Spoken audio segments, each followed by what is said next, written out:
Hello, St. Thomas Academy, and welcome to the Cadet Football Show. I'm your host, Mike Maxwell, and to my left, as always, is our head football coach, Travis Walch. Welcome back to the show. Thank you. Yeah.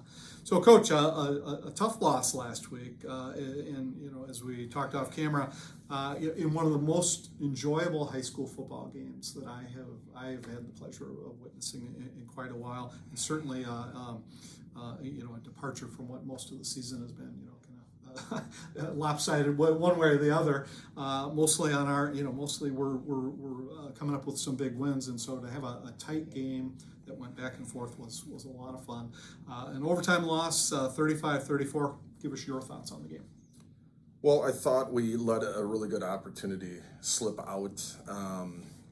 And I'll start this by saying what I told the guys. We stop them on the last play. That's the team we are. We give up the 2 points. That's the team we are right now. We're not really better than that or worse than that based on what that last play said. I think we did a good job of now, after the game, clearly identifying who we think we are, who we're definitely not, and how do we get to patch up some areas that we need some work on. And part of that scheme, part of it is personnel and moving some guys around, and part of it is being blessed that we've been able to play with, for the most part, in offense and the defense throughout the year. And now it's like we get to take two teams and combine them and maybe get some guys on the other side of the ball and maybe run out a few more starters. But overall, opportunity lost, in my opinion. You want the win. You don't want the loss. And we can say the week of, hey, they're a good team, and I have to say it every week, right? They're a good team, but that is a team that plays in a really good section, and that section, you got Mankato West, Chaska, and Waconia. Someone's got to come out of that thing in sections, if you can imagine that. So overall, I was happy with the effort. I was happy for a lot of the execution, and then there are some things that we were not happy with, and that was part of the difference in the game, not the whole difference in the game. So I'll tell you the one thing that really kind of stood out to me was the resiliency. They took the early lead and then got behind, and they kept coming back, and even that last. Overtime, we score in 2 plays and kick the extra point, and again, the other team, they practice every day and do all the same things. They're making the same effort, but I felt like our guys were resilient all night, and we just didn't have that one extra opportunity to be resilient again. Yeah. I talk to our guys all the time and our coaches about response. Like, how are we going to respond to things? It's probably the number one word, if you're down on the sideline, you will hear me say over and over again. I remember prepping the guys before the last play. Win or lose should not, right. We don't need to be running out on the field. Just let's be set and ready for how this thing goes, and let's make sure that we handle it really well. And I basically said in the last several guys, we played a great game. How good and bad we are is not going to dictate how this thing ends up. And you got to be able to continue to carry that message. Yep, absolutely. Coach, I thought defensively we struggled just a bit. In particular, that Wildcats seemed to give us some problems. Tell us what your thoughts are on that. Yeah, I think when you're a defense, you have to say, okay, they're running out of formation, and they're running out more than anything a personnel group. They might have 2 tight ends and 2 backs. We have a call that we like for that. What I didn't do a good enough job, in my opinion, of is in clearly stating to our defense and our staff that when a Wildcat quarterback is out there, it's not that personnel group anymore. It really becomes another true back in the game. And we talked about it after the fact. There's some things that we should have adjusted to, not just in the front, but bringing some safeties and stuff up. We didn't do it. And ultimately, I have just as much time to watch all of that film and prep and help okay the game plan. And somewhere along in my experiences, I should have been able to go, that is that personnel group, but there's an added level to that. And I don't think we had the next plan when we go, he's back there really to run and never to throw. Doesn't mean he didn't throw. He threw the ball 30 times this year. So they just got in a rhythm where they went, man, the other team's having a hard time stopping this. We're staying with it. It happens all the time in football when you extinguish it early. It just kind of goes away and they go on to the next thing. We did not extinguish it early. And if you said overall, the theme would be when we have opportunities and we're up 14-3, that's a great time for a stop. And being more timely is, I think, where our defense has been in the past. Probably against a lesser opponent. We've been timely with a sack. We've been timely with a pick. And overall, I'll continue to say that, you got to force teams to throw the ball to beat you. A lot more things can go wrong in the pass game than can go wrong in the run game. And we're going to make every adjustment we can to try to get to that point. So a couple guys on defense that stood out for me, at least. I thought Avon played a pretty good game. He was disruptive in the middle and had a couple of key tackles. Toward in that the drive before overtime, he pushed him back a little bit to force them to basically throw long and then ultimately kick a field goal. And then I thought Sean Happy also had a nice game as well. Yeah, I think if it wasn't for Avon in 5 to 8 times he was disruptive to the fact that it was a tackle for loss, really put us in positions where you're sitting there as a fan base and the coaching staff and you're saying, whew, they're in 2nd and 10 and 2nd and 12 instead of 2nd and 3 or 4. And he was really disruptive there. And what we ask out of our corners is just play to leverage spot that keeps everything in front of you. But I will say with our whole secondary, and it's going to be a point of emphasis this week, football is a tough game in which at times we got to expect those guys that are used to covering to come up and tackle. And the challenge was laid in the meeting the other day. We're going to work a lot on it this week. Is defense is just not a 7-man front game. Defense is an 11-man tackling and fit game. And part of it was fits in the front that weren't being sent to our last level in the manner that they were supposed to. So then they get off track. But some of it is also we clearly understood what the fit was, and we were not aggressive enough in attacking the way that we needed to. And again, it all falls back on me. I get to watch it throughout the week. I get to see how it's developing in practice. So we'll get better at it. Yeah, for sure. Well, Sean came up obviously huge on that when he knocked down the pass into the end zone to force them to kick the field goal as well. No doubt. That was a great night. I thought offensively, I thought Chaska did a nice job of keeping us relatively in check. They held Savion to sounds funny to say it. 110 yards would be normally considered a pretty good night, but when we're used to 185, 200, things like that, they did do a good job keeping him in check and in key points of the game. Was that what you saw in the film as well? That that was gonna be how they were gonna play it, or was that a surprise to you? I think what I said last week, it reminds me a lot of Chaska. They're going to keep everything in front, and they're all right with 4 or 5, but they do not want to give you 60. Just so happened the night of Waconia, it was like that for most of the game, and then we hit a couple big ones, which we didn't hit a couple huge run plays in this game. But yes, it very much set up like I thought it would in terms of it comparing to that. They had a lot of similar personnel. What I was proud of, and we prepped safe for this, we thought, and it's tough to tell a kid who has 280 yards, hey, you're getting to be a little bit too side by side, always looking for the wing. You got to trust the trap. You got to trust, because sooner or later we're going to run into a team where we need you bouncing north and south for a 3 to 4 yard gain, and it can't be a 1 to 2 yard gain. And we were on him. You think about that. He had 3 touchdowns and 280, and we were on him last week about there is a different level in the which we need to run and finish, and we needed every yard that he got us. He was, I thought, I would argue that he had a better game last game in terms of the way he ran and finished and followed what we were asking him to do that set up different plays. It's so hard to believe that when you don't see him.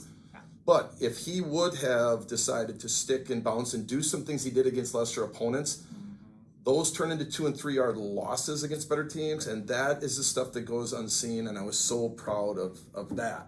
Now, on the other side of it, and I know you're getting to it, is offensively, I thought we got our first glimpse into when we play a team in which we can't rush for 280 with one guy, and they do a better job of containing. Like, do we have the ability to attack all areas of the field? Because as soon as you walk a guy up, you're leaving spots to be exposed on the back end. And our theme this whole year has been very consistently, we need to get to the point, and it doesn't happen overnight, where we can attack every area of the field in the pass game. It doesn't mean we have to do it 30 times a game, but it means we have to have the ability to get those areas. And just so proud of Max and Luke.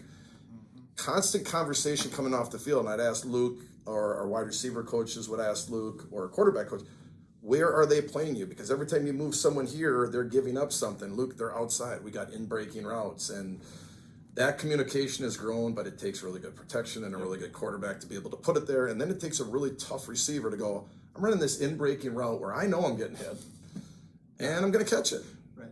And we're starting to get to those areas, and I really feel like if we can distribute the ball the way we did the other night, for the most part in the pass game, it really makes us tough to defend against the best of opponents, even when they're limiting our run game. They definitely took it to another level. Just a couple of stats from that. 17 of 24, 170 yards and 2 TDs, both going to Luke, and he had 8 receptions for 92 yards. So they were on fire the other night.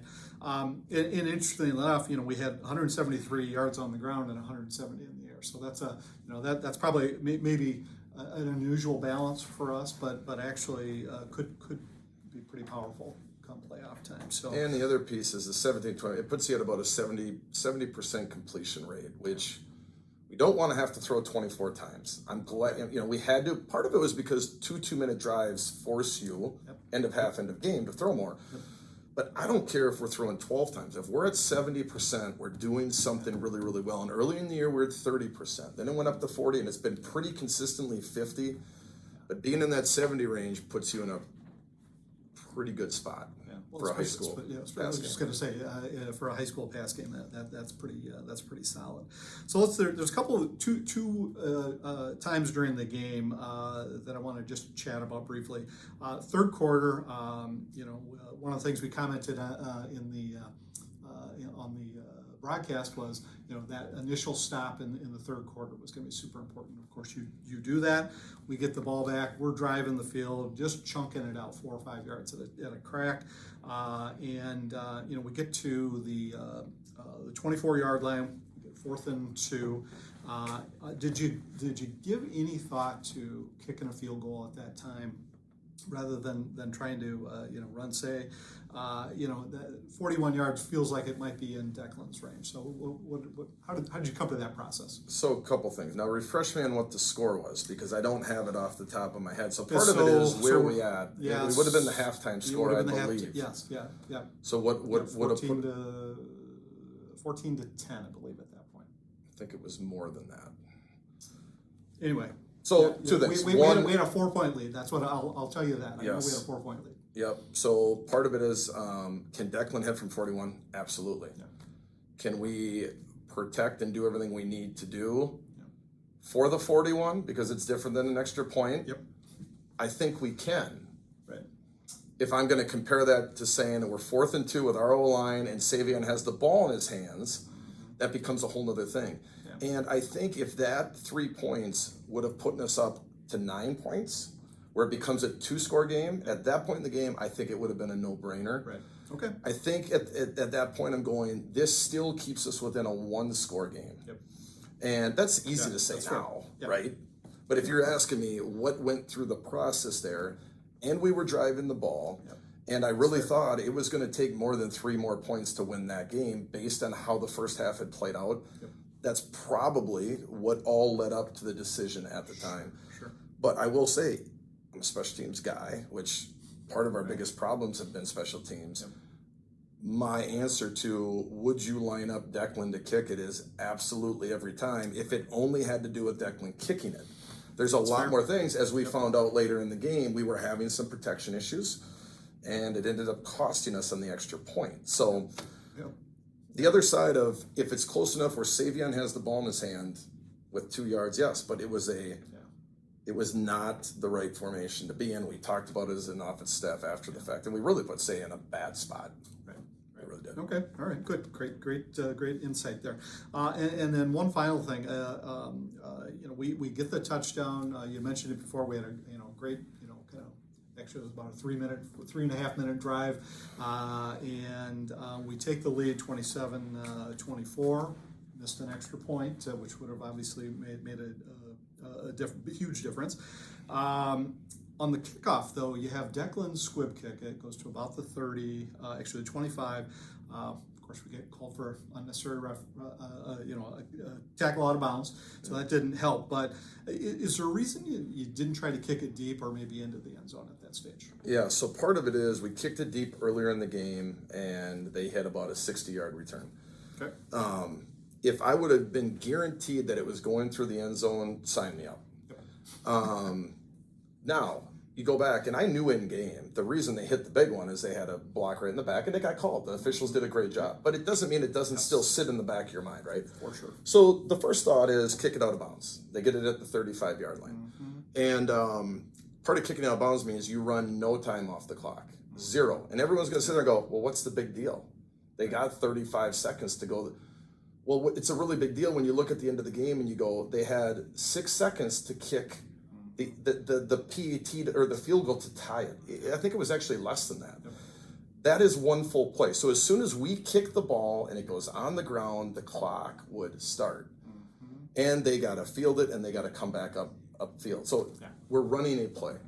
2, we don't want to put in the hands of the guy that just had the 70-yard return, whether it was a penalty or not, which it was, and they ended up back.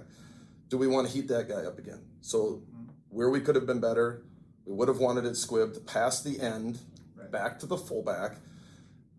I've coached specialists for 13 years. It's really tough to say once you squib it, you can control where it goes. You can. It's like a Plinko board. And I thought they did a good job of scooping it. We did not fit it up right. It's not Declan's fault. We did not fit it. He finds a seam, and then another 15 gets tacked on. So what was on my mind at that point was do something in which the clock runs, and I should go back on that. When the ball hits the ground is not when the clock runs. When the guy touches it, the clock starts to run. We got what we wanted. I wanted a lesser athlete to pick the ball up, run around for a little bit, and waste 4 or 5. I just didn't want him to end up at the 50 and then have a 15-yard penalty. So the other side of it is you kick it out of bounds, you don't have to worry about who gets it. You don't have to worry about a 15-yard penalty, which all goes in the bank, right? But I don't plan for 15-yard penalties, and I don't plan for squibs to end up on the 50-yard line. And that's would I love to have it back? Yeah, I would. At this point, if I could make the decision over, I would. Right. Well, and this is, armchair quarterback, right? Which you need to be. And it's good because if I want everyone to understand, like, we clearly go back and we evaluate all of these decisions, and we need to. If we didn't, we wouldn't be learning the lesson. And we go out next week, so it'll be interesting if we get in that scenario again. Do we bust it out of bounds? Yep, for sure. Well, again, great game. Win or loss in that situation it was fun to watch, and again, lots to learn and lots to improve on. So that's always good. You haven't played the perfect game yet, so that's a few weeks. Nor do I. I don't believe the perfect game exists. I just want the next best play to happen, no matter what happens in game. And I think we are getting better at that. Our response is better. And it's going to need to be against the teams that we will now play. Everyone is done with the next game. Everyone is playing for that same thing now. Exactly. So, all right, let's talk about our MVPs. How about Scout of the Week? Yeah, so Scout ends up being Jack Wright. And Jack, early in the year, we put in a unique position. Usually, with little to no quarterback background, you bring a guy in and go, hey, we want you to play quarterback. And I remember I talked to his mom about this. I said I was really pleasantly surprised on what his response was like. Oh yeah, for sure. And there's been a big growth window for him because we're literally throwing him into a quarterback role when you're a junior.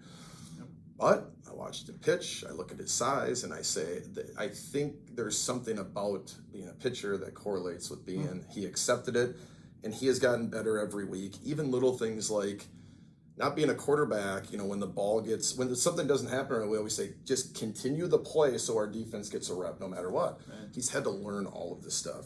His throwing's getting better. His footwork's getting better. And this is just an award of slowly getting better over and over and over again when it would have been a lot easier to go, I'm fed up with this quarterback thing. We put a lot on his plate doing that, and I thank him for that. Yep. How about the Cadet Award? Cadet is kind of like, who is playing football the way that we need them to play football the way they are right now. And there's that whole hustle piece on top of it, and it's Luke Dobbs. I said So there's this interesting little trend developing. I'm starting to realize that guys that end up being hustlers next week, they all of a sudden become MVPs. What? They're peaking, they're transitioning, and you're clearly seeing that they're starting to stand out. And this is an award not just for making inside breaks and catching really tough catches no matter the conditions, but clearly knowing what's happening after you catch that ball. You're going to get smoked. Yep. You need a toughness to play football. And I think sometimes wide receivers, and everyone will go, yeah, that's why, they're flashy and all that, and they think there's not a toughness to it. His blocking has really, really improved. The pride he takes in finishing downfield, not just in the way that you catch, but in the way that you block and finish, has been awesome. His leadership has changed. The way he's handling himself and our adjustments has changed. And all of that, those are all the little things that lead to why he's doing the big things right now. And I'm so thankful for the progression he's made and the commitment he's made to his progression. And that's why he's the Cadet of the Week. All right. That sounds good. Yeah, he had an amazing game. How about offense? So it's Max Sims again. And it's probably, I had a lot of people come say, it's probably the most complete game that he's ever played at the academy. And we've started to see the build of this. It started, these little things have shown up in different ways that he can affect the game. And they all kind of came together there tonight. You throw for 70%, which is a high completion rate. You throw for some touchdowns. You make some really good decisions there. You're using your feet to move sticks. Use your feet to basically do a go-ahead touchdown inside, a minute. And this is what I think we all envision. And I know this is what Max thinks about, is like, I can do all these things.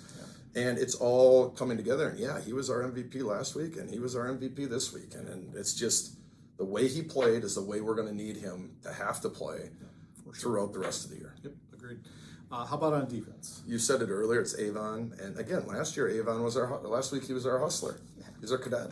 You see that growth into, you do the little things, hustle, be a great leader. Yep. And what ends up happening? You start to see different things happen on the field. And I didn't have to say it. You clearly saw it up there. He was disruptive. And without him at that level, we struggled with him at that level. I couldn't imagine what it could have been if he wasn't playing at that level. And now we need to get these other guys to take those small little steps and be as destructive and as good as he was. But he was really tough to block the other night, and we needed every bit of it. Yep, that was fun to watch.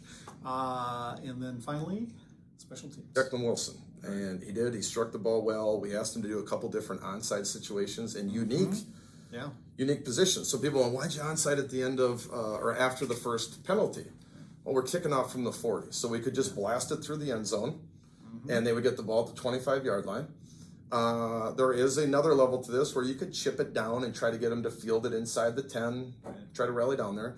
But the other side of it is, let's try to get a possession out of it. And so I asked him that. And then the one before half, with 1 second, for the same reason we talked about earlier, as soon as we do the dribble, it forces them to have to field it and touch it, so that 1 second has to leave the clock. If we kick it through the end zone, if they wanted to run an offensive play, they would have had to that. So we asked him to do a lot of different things. And in the end, everything he's doing right now is good. We had a block off the edge, and I told everyone in the group, when we get a block off the edge, it's not just an edge problem. It is a short snap on when is a good snap, but we got to continue to change up the timing of that snap. We got to make sure that all our splits are when I'm telling you this, 6 inches instead of 3. Right. So when we have 8 guys that are splitting 3 inches instead of 6, we're losing about a foot. And that foot is all it needs for a finger. So this all comes together. But what we've asked him to do, he's done really, really well all year. And you can't give Declan Wilson the special teams player of the game every week, even though he's probably, in most weeks, our guy. Right. Got it. All right. Great. So, Coach, you're 6-2 on the season. We're in postseason play now. It's win or go home. You had the CD meeting last Thursday. What was the outcome of that? So they seeded us number 1, and I say they because I can't vote on our rank. Yep. Was I surprised? Yeah, it could have easily. We had 2 teams with 1 loss ahead of us. Yep. We were prepared to come back and practice Thursday, practice Friday, and then come back on Monday and get ready for a Tuesday game. Yeah. They decided that based on probably our strength of schedule and the teams that we lost to relative and our scores of games that had comparative opponents, right? Right.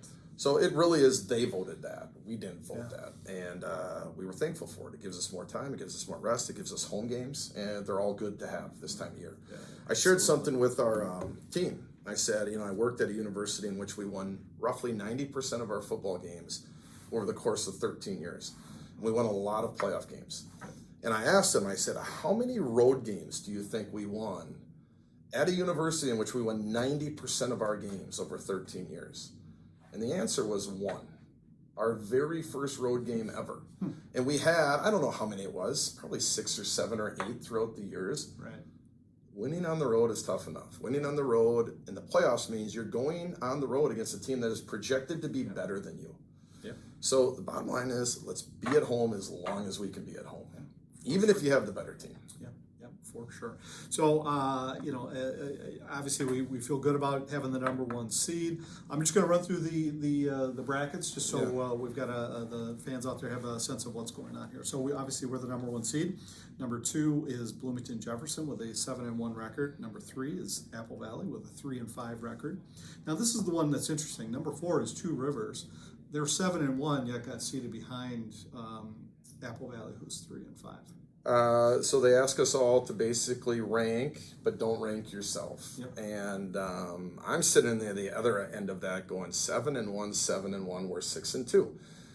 Do I think we're a better team? Yes, but it wasn't my choice to tell that. As I looked at the rest of it, if you win 7 games, you're a really good team. Yeah, for sure. You have belief. Yeah. If you win, we have 2 teams like that. So that one was a hard one for me to figure out.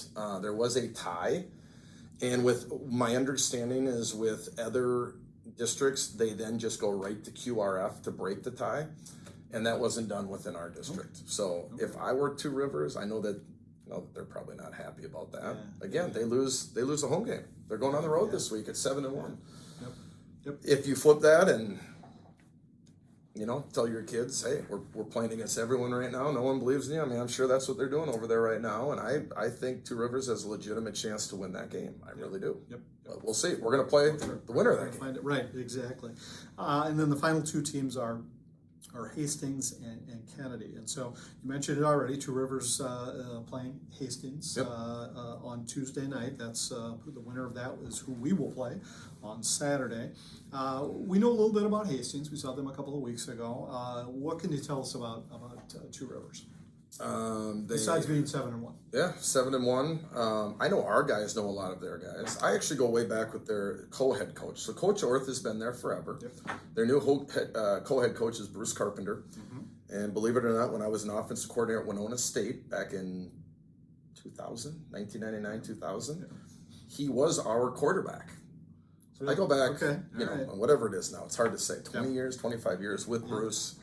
And his family I know really, really well. And Bruce was also the offensive coordinator at the University of St. Thomas. So he knows how to call football games. He knows how to watch film and look at other defenses and say, this is where I think you struggle. I'm coming at you. I got a ton of respect for him and his abilities as a coach and who he is as a person to lead. And they are massive across the front. They are big. They have a good tailback. They'll throw it as much as they have to throw it. It's going to be a tough matchup for Apple Valley. It'll be a tough matchup for us because of the size that they have in the front from an offensive versus defensive game plan if we end up seeing them. Okay. Tell us about, I think it's number 7, Max Mogelson. Does he give you a little cause for concern? He does, and I will say they have a couple sophomores that are really good and athletic. If you ask them, I think they'd say, hey, we've got some experience in some front areas, but they've got some really good younger skill guys, junior, sophomore. So I think they're sitting there going, hey, we're 7-1 in a year that we thought this could be kind of a younger operation. And now they're sitting there going, oh, we're 7-1 and we got all these guys coming back. And you always want to be a year ahead of expectations. And I feel like they are a year ahead of expectations right now. 7-1. 7 games they walked off the field and won. And again, I have said it a million times, just those teams are harder to break because they haven't broke 7 times. It's different. Anyway, Cadets, they've got to win the football game. They still got to play it on Tuesday, but chances are they're going to be our opponent on Saturday. So, Coach, thanks for taking some time to talk cadet football with me today, and we'll wish you the best of luck as we start the playoffs here. So. Thank you. All right, our cadets are the #1 seed, and with that, they will get a bye in the first round of section play, and they will await the winner of the Two Rivers Hastings game on Tuesday. And then the section semifinals will be played here at St. Thomas Academy in Jerry Brown Stadium on Saturday, October 28th. The kickoff is scheduled for noon, so keep that in mind. It's not an evening game, but a day game. We will have ticket and broadcast information in the comments section below. And then our next show will be after that section semifinal, where we'll break down the semifinal game against either Two Rivers or Hastings. And then hopefully we'll be looking ahead to a section championship game. So until then, thanks for watching, and go Cadets.